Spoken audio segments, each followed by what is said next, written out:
குரங்கு தன் குட்டியை பிடிக்கும் போது எப்படி குட்டியை பிடிக்காது, அதுதான் அதை பிடிச்சிக்கும். அப்ப நம்ம என்ன செய்யணும்னா, நீ முதல்ல குரங்கு மாதிரி வாழணும். எப்படி இங்கிருந்து அங்க தாவறது, அங்கிருந்து இங்க தாவறதா? 4 நாளைக்கு ஒரு கடவுள், 2 நாளைக்கு ஒரு கடவுள், 3 நாளைக்கு ஒரு கடவுள்.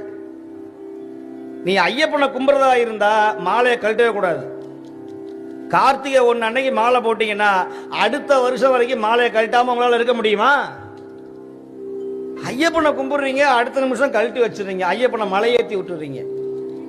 புரட்டாசி மாசம் கோவிந்தா கோவிந்தான்னு பெருமாளை அப்படியே வரிஞ்சு கொண்டு வந்து கும்பிடுறீங்க. புரட்டாசி 30 முடிஞ்சதுன்னா கோவிந்தனை மலைக்கு வேலை அனுப்பிச்சிடுறீங்க. மாரியம்மா காளியம்மாங்கிறீங்க. சித்திரை மாசம் முடிஞ்சதுன்னா ஆடி கூழ் முடிஞ்சதுன்னா அந்த அம்மாவை ஆடமா உட்காந்துருமாங்கிறீங்க. அது அனாதையா உட்காந்துருக்குது. அடப்பாவி, ஆடி மாசம் முழுக்க அது கும்பிட்டியடா. ஆனால் என்னைக்கு கழுத்துல ருத்ராட்சமும் திருநீரும் ஏறி எங்கள் சிவபெருமானுக்கு நீங்க மாலை